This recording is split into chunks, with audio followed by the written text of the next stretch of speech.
now that all this is happening, Kaepernick's name is starting to come back around in Mm-hmm. terms of the kneeling and so forth. Drew Brees recently did an interview where he said that he would never kneel or do anything else to disrespect the U.S. flag, which he ended up having to apologize for afterwards. Mm-hmm. And there was a big pushback, even with people like LeBron and so Mm-hmm. forth. What did you think of those comments? I think it was a foolish thing to say. You know what I'm saying? I think sometimes people think that, their whiteness are gonna just give them a carte blanche to just say anything out their mouth. And I think that's kind of like where his head was at. You know what I'm saying? For him to have made that statement, that was a bold thing to do at this point in time, Vlad. You gotta know that. So I think the fact that, his whiteness, he allowed that, it was an arrogant thing to do. You know what I'm saying? And he shouldn't have never ever made that statement. Just because you think something, you don't have to say it. You understand what I'm saying? You just don't have to do that. And it was foolish. It was very foolish. And he deserved whatever, whatever comes his way. He deserved it. Because for one, if you think in that way, then what does that say about you, bro? Like you a piece of you know what I'm saying? You're a human being, bro. Like, for you not to empathize with other people and their plight, you know what I'm saying, as a human being, like you've been that sheltered in your life. You know what I mean? Like that's interesting, man. It's an interesting thing. And you play with black players all these years, dude. Like you ain't never had a conversation with them. All their stories ain't great. You know what I mean? So I don't know. It was dumb. It was a dumb thing to do. Well, the NFL is 70% black. Exactly. So that's what I'm saying. But it's the same thing with the Clippers head coach or the owner or whatever when he made his dumb statement. It's like, why you don't talk to people and try to understand them? You know what I'm saying? But you have them around, you benefiting from them and vice versa. But it's like, why don't you have these conversations so things like this don't happen? You know what I mean? Yeah, I mean, you're talking about Sterling, Stupid. Yeah, who ultimately had to basically give up his team. exactly. And what's interesting is that I recently interviewed Craig Hodges. Hmm. Craig Hodges, well, originally he played for the San Diego Clippers, Okay. it was also owned by Sterling Oh, at that wow. time, Oh, wow. and he went on to play with Jordan on the Bulls, Hmm. and he won 2 rings with Jordan. And what had happened was during that time when they went to go visit the White House, he comes from a very militant black family, Okay. right, in Chicago. His mom was basically Angela Davis, is the way he Oh, described wow. it. And he showed up to the White House in a daishiki, and he gave George H.W. Bush a handwritten letter, basically saying the issues with the black community and what Bush could do to help out and so forth. Hmm. After that, no NBA team would hire him. At Wow. 32 years old, with 2 championship rings under his belt, and like I think he won like 2 or 3 3-point contests. Like he was basically Steph Curry before Steph Right, Curry. right. No team would hire him. His Wow. career was completely over, and he was saying how the one team that even responded to him, like Hmm. there was like a manager on one of the teams, I think it was like the Supersonics, and they said, "Hey man, brothers got to feed their families too. Sorry." Like, and he never played again.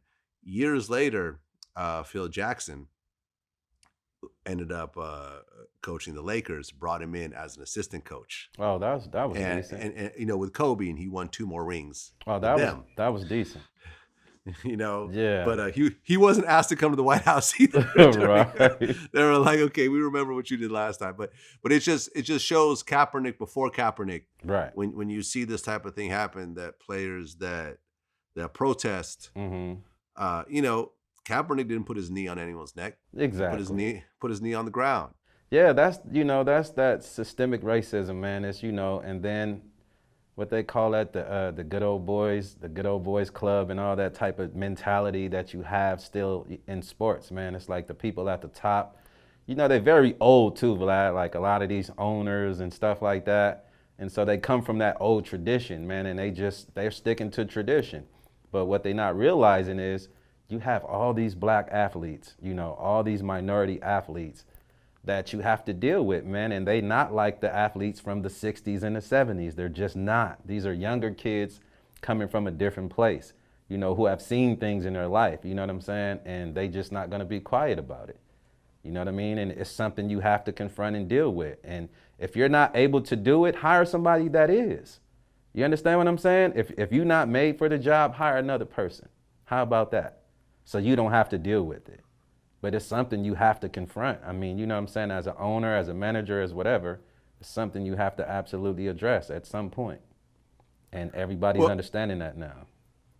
well, I mean, speaking of athletes, this story just broke as we're speaking. Michael Jordan and Jordan Brand are going to donate $100 million over the next decade to ensure racial equality.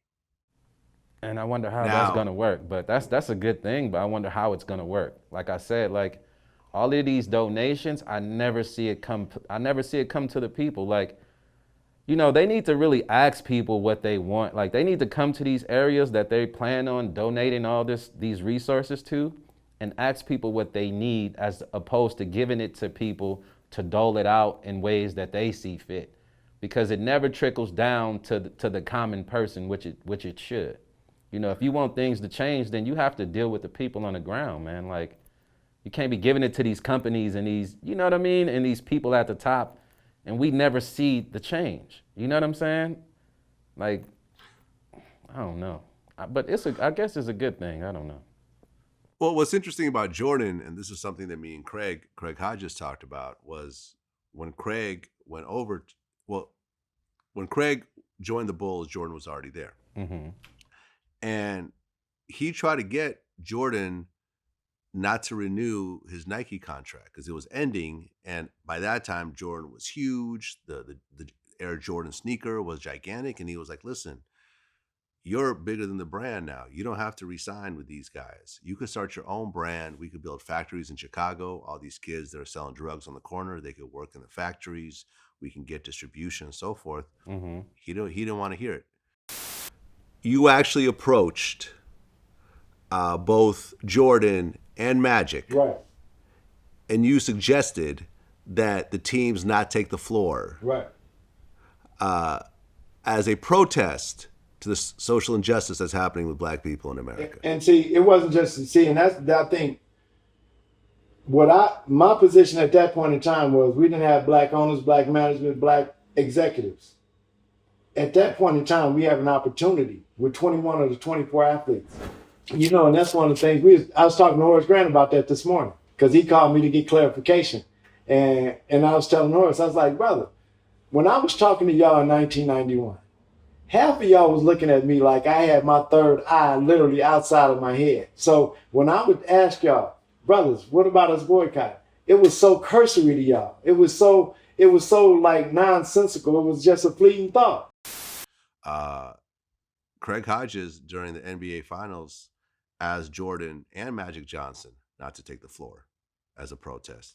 Mm. Jordan said he was crazy. Magic Johnson said that's too extreme.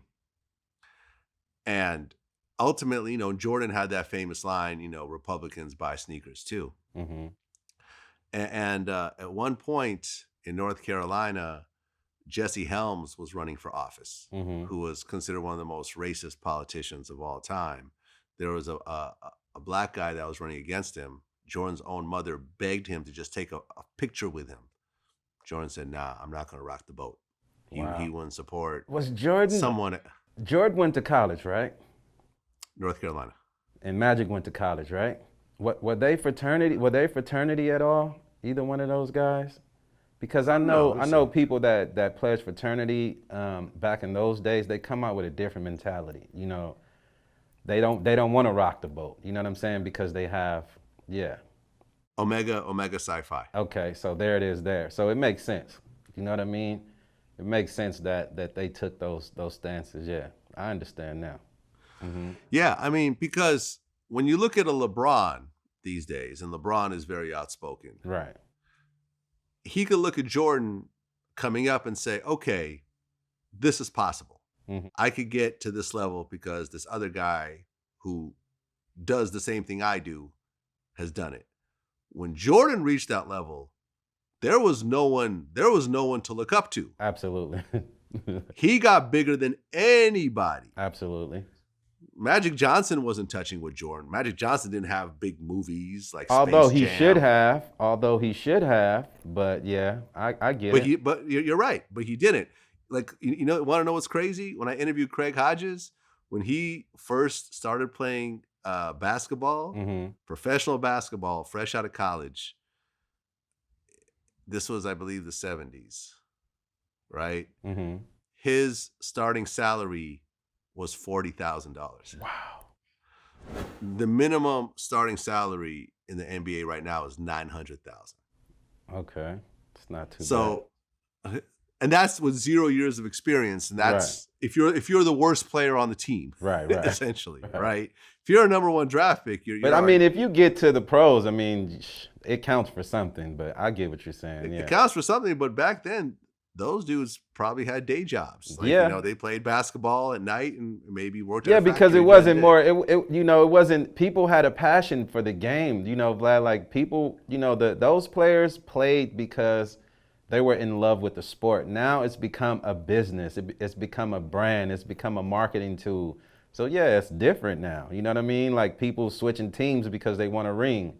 You know what I mean? As opposed to just being down with the people you started with, like, you know, how people thought back in the day.